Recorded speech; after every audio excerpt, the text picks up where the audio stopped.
so much about that. Why do we have so many conversations about the importance of digging to find out why, when the outcome can feel somewhat similar, right? Where if I have a headache and I take an ibuprofen and my headache goes away, why do I need to look at why I have a headache to begin with? Why does it matter?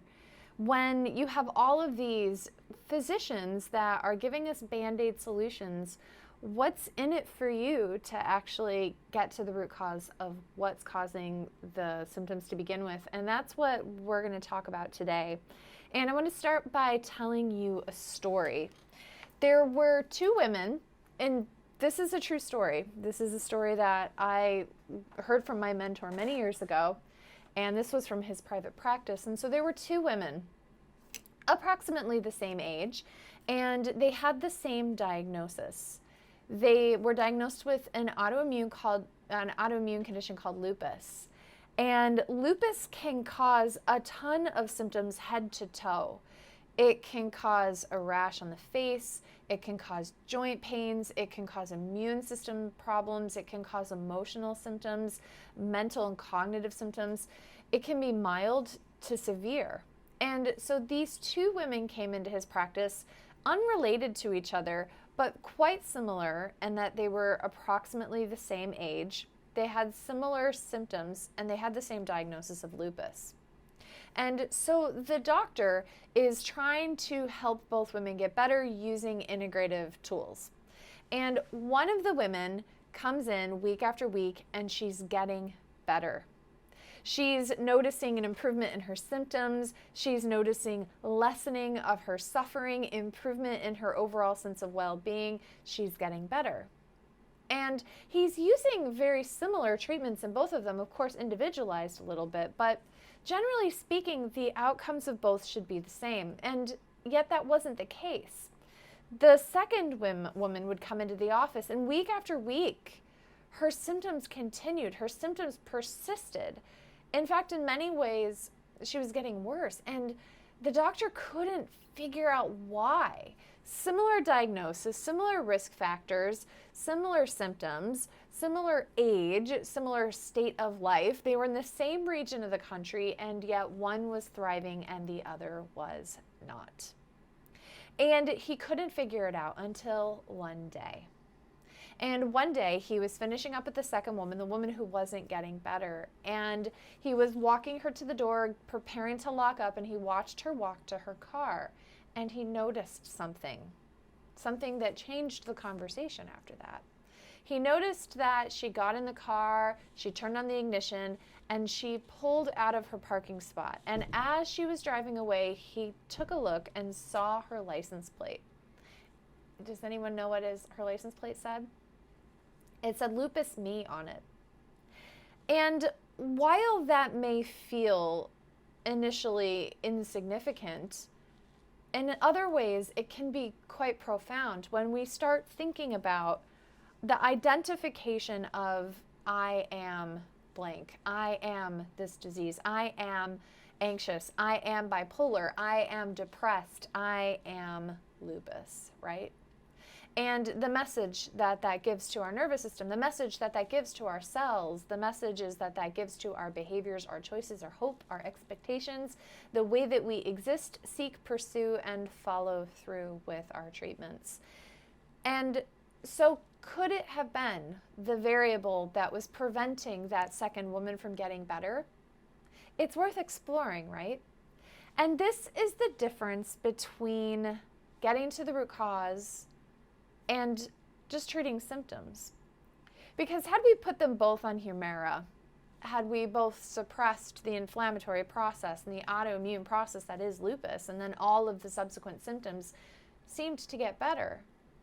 In both of the women, if we were to take that away, then they would come back. And so I like to call it whack-a-mole medicine. Whack-a-mole medicine is a symptom comes up and we whack it.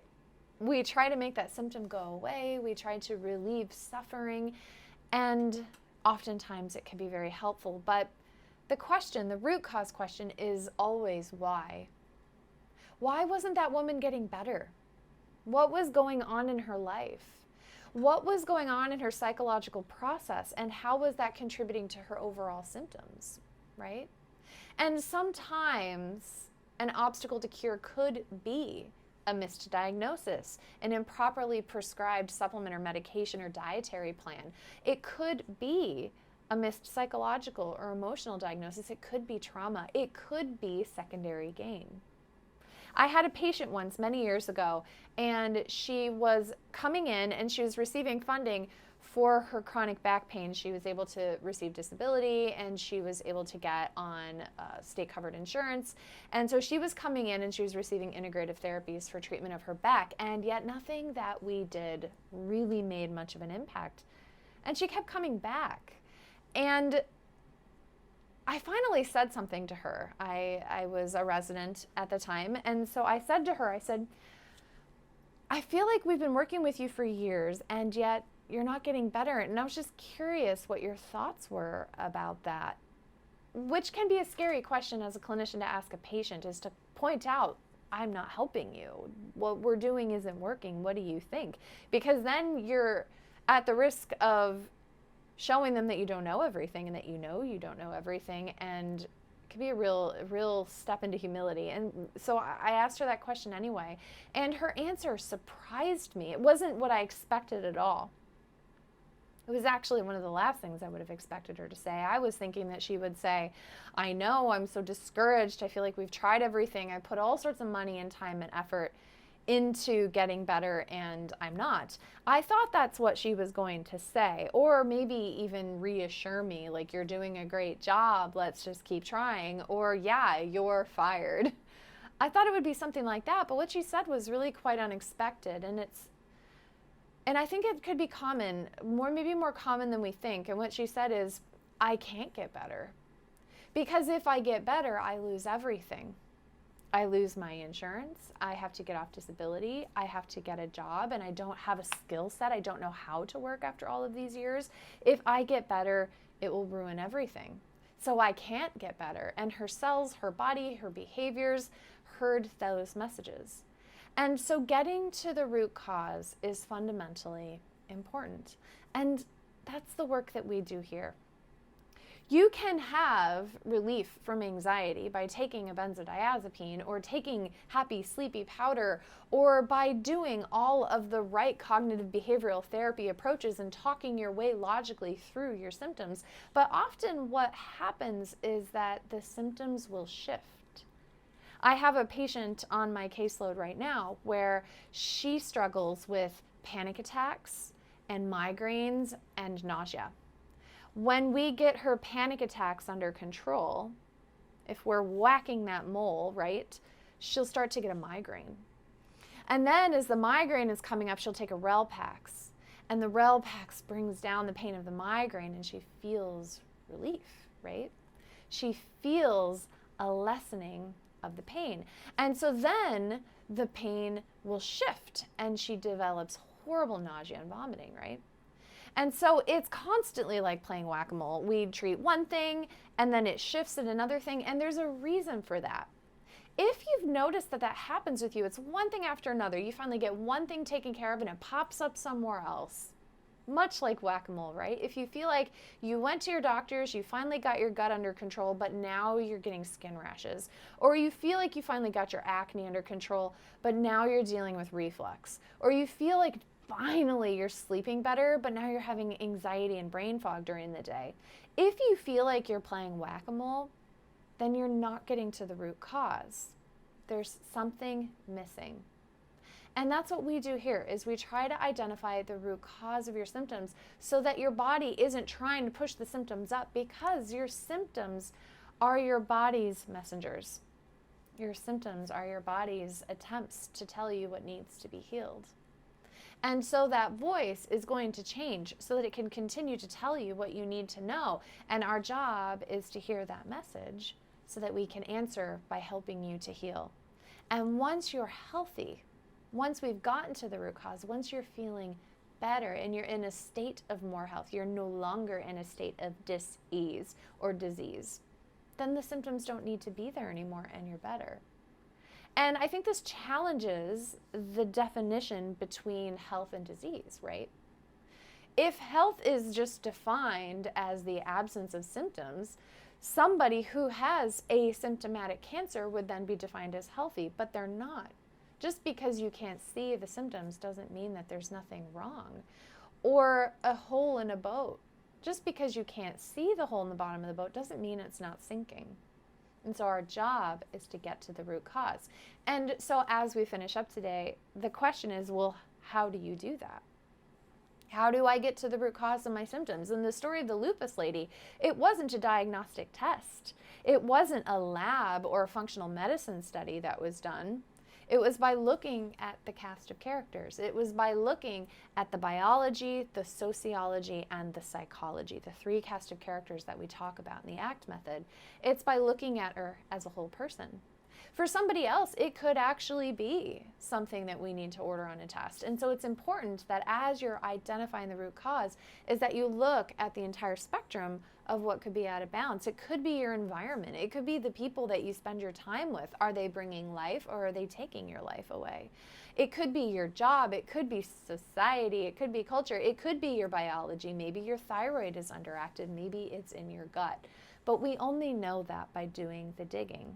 It could be your psychology, like the lady in the story about lupus that we talked about at the beginning. It could be that you are owning and identifying so strongly with the label that you have been given that it is hard, or maybe even impossible for your body to let go of those symptoms until it has let go of that label. And that's what we're all about here, is helping you to have the resources to get to the root cause. The root cause will tell you how to get your life back. And I know what it's like to have anxiety that is so bad that you will do absolutely anything to make it go away. I've been there. I've been there with debilitating panic attacks and insomnia and day after day of not sleeping, and using the benzodiazepines and using the antidepressants in order to help me plug that hole in the boat while I did the searching, right? And that's okay, but put a comma at the end of that sentence. Use the smart pharmacology, use the tools that you have while doing the deeper digging. Getting to the root cause will change your life, and we're here to help you know how to do that by providing you free resources, education, the content that you can find in the link in the tab above, by going to our YouTube channel, Dr. Nicole Cain, by going to the website, drnicolecain.com, and reading our free blogs, and getting involved in our Facebook community. Did you know that we have a free Facebook community where you can interact with me directly? It's there. The link is in the bio above. We also have texting. And so if you want to text and you want to be in touch and get encouraging data and resources and words from me and my team, then send me a text and get involved, get connected that way. I'm Dr. Nicole. I am so happy that you're here. If you have questions, then ask. Send us a DM.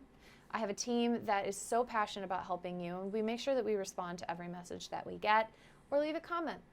And a lot of these topics are topics based on questions that you asked, and so keep them coming, and I'll see you next week. And be sure to check back, because we're going to be talking more about getting to the root cause and how to heal the messages of anxiety so that you can live the life that you were meant to live. All right, bye, loves.